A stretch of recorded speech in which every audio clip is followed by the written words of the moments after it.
Hi అండి. అందరికీ నమస్కారం. Welcome to my channel. ఈ వీడియోలో ప్రభుత్వ ఉద్యోగులకు మరియు పెన్షనర్లకు కేంద్రం శుభవార్త.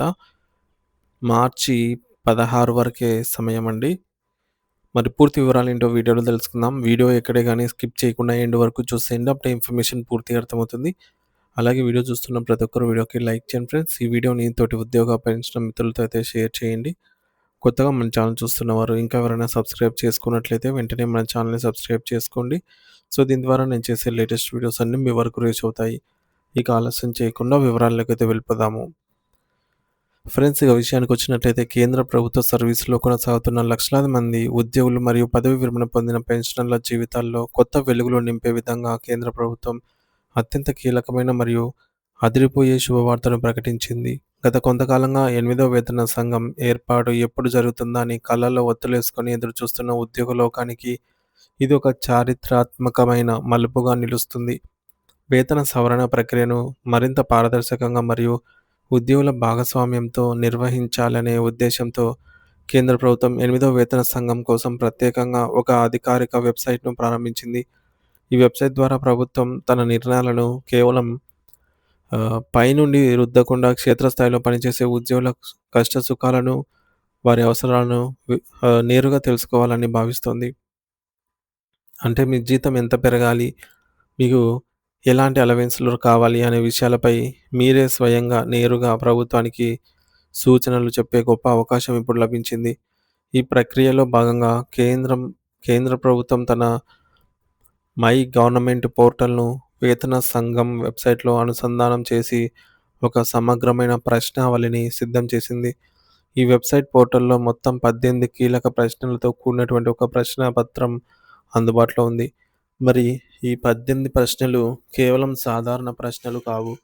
ఇవి రాబోయే 10 ఏళ్ల పాటు మీ ఆర్థిక భవిష్యత్తును నిర్ణయించే ఫిట్‌మెంట్ ఫ్యాక్టర్, కనీస వేతనం మరియు ద్రవ్యోల్బణానికి అనుగుణంగా పెరగాల్సిన బాధ్యతల గురించి లోతైన అభిప్రాయాలను కోరుతున్నాయి. వేతన సంఘం తన ప్రకటనలో స్పష్టంగా పేర్కొన్నట్లుగా దేశ ఆర్థిక పరిస్థితి మరియు ఉద్యోగుల జీవన ప్రమాణాల మధ్య ఒక మెరుగైన అవగాహన ఏర్పరచుకోవడమే ఈ కార్యక్రమం యొక్క ప్రధాన ఉద్దేశం. మీ అభిప్రాయాలు ప్రభుత్వం తీసుకునే తుది నిర్ణయాలపై బలమైన ప్రభావాన్ని చూపుతాయి కాబట్టి ప్రతి ఉద్యోగి ఇందులో పాల్గొనడం చాలా ముఖ్యం. ఈ అభిప్రాయ సేకరణ ప్రక్రియ కేవలం కొంతమందికి మాత్రమే పరిమితం కాలేదు. దీని పరిధిని చాలా విస్తృతమైనది. కేంద్ర ప్రభుత్వంలోని అన్ని మంత్రిత్వ శాఖలు, వివిధ విభాగాలు, అన్ని రాష్ట్ర ప్రభుత్వాలు మరియు కేంద్రపాలిత ప్రాంతాల యాజమాన్యాలు తమ అధికారిక సూచనలను పంపవచ్చు. వీటితో పాటు కేంద్ర ప్రభుత్వ ఉద్యోగులు, కేంద్రపాలిత ప్రాంతాల్లో పనిచేసే సిబ్బంది, అత్యున్నత మరియు దిగువ స్థాయిలో పనిచేసే న్యాయ అధికారులు, కోర్టు సిబ్బంది మరియు వివిధ ప్రభుత్వ యంత్ర నియంత్రణ స్థలాల సభ్యులు కూడా తమ గళాన్ని విప్పవచ్చు. వినిపించవచ్చు. అంతేకాకుండా ప్రస్తుతం విధుల్లో ఉన్న ఉద్యోగ సంఘాలు లేదా యూనియన్‌లు మాత్రమే కాకుండా ఇప్పటికే పదవీ విరమణ పొందిన పెన్షనర్లు, వారి క్షేమం కోసం పనిచేసే సంఘాలు, ఆర్థిక విషయాలపై పరిశోధన చేసే మేధావులు, విద్యావేత్తలు మరియు సామాన్య పౌరులు కూడా తమ విలువైన సలహాలను ఈ పోర్టల్ ద్వారా అందజేయవచ్చు. 8వ వేతన సంఘం యొక్క అధికారిక వెబ్‌సైట్ అడ్రెస్ వచ్చేసి 8prc.gov.in. సో, మీరు ఈ వెబ్‌సైట్‌లోకి వెళ్ళి లాగిన్ అయ్యి నేరుగా ఆహ్, వేతన సంఘం యొక్క హోమ్ పేజీకి డైరెక్ట్ అవుతారనమాట. సో, హోమ్ పేజ్‌లో మీరైతే ఈ వెబ్‌సైట్ కేవలం సూచనల కోసం మాత్రమే కాదు, వేతన సంఘం యొక్క విధి విధానాలు, గత వేతన సంఘాల నివేదికలు మరియు ప్రస్తుత పురోగతి గురించి పూర్తి సమాచారాన్ని మీకు అందిస్తుంది. సో, మీరు ఒకవేళ కేంద్ర ప్రభుత్వ ఉద్యోగి అయితే ఈ వెబ్‌సైట్‌లోకి వెళ్లి ఆ 18 ప్రశ్నలను క్షుణ్ణంగా చదివి తగిన ఆధారాలతో మీ సూచనను సమర్పించవచ్చు. మరి చాలామంది తమ అభిప్రాయాలను చెబితే ఏమైనా ఇబ్బందులు ఎదురవుతాయేమో అని భయపడవచ్చు. కానీ కమిషన్ ఒక విషయాన్ని చాలా స్పష్టంగా చెప్పింది.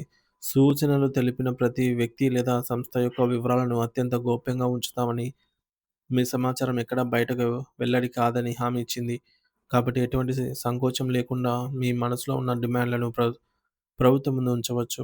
చివరగా సువర్ణ అవకాశాన్ని సద్వినియోగం చేసుకోవడానికి సమయం చాలా తక్కువగా ఉందని గమనించాలి. మీ సలహా, సూచనలను సమర్పించడానికి ప్రభుత్వం విధించినటువంటి చిట్ట చివరి తేదీ మార్చి 16, 2026 సోమవారం. సో, మార్చి 16 తేదీలోపు మాత్రమే ఈ పోర్టల్‌లో అభిప్రాయాలను స్వీకరిస్తుంది. ఆ తర్వాత లింక్ క్లోజ్ చేయబడుతుంది. గడువు ముగిసిన తర్వాత వచ్చిన ఏ సూచనను కూడా వేతన సంఘం పరిగణలోకి తీసుకోదు. కాబట్టి ఈలోపే ప్రతి ఉద్యోగి మరియు పెన్షనర్ తమ బాధ్యతగా ఈ ప్రక్రియను పూర్తి చేయాలి.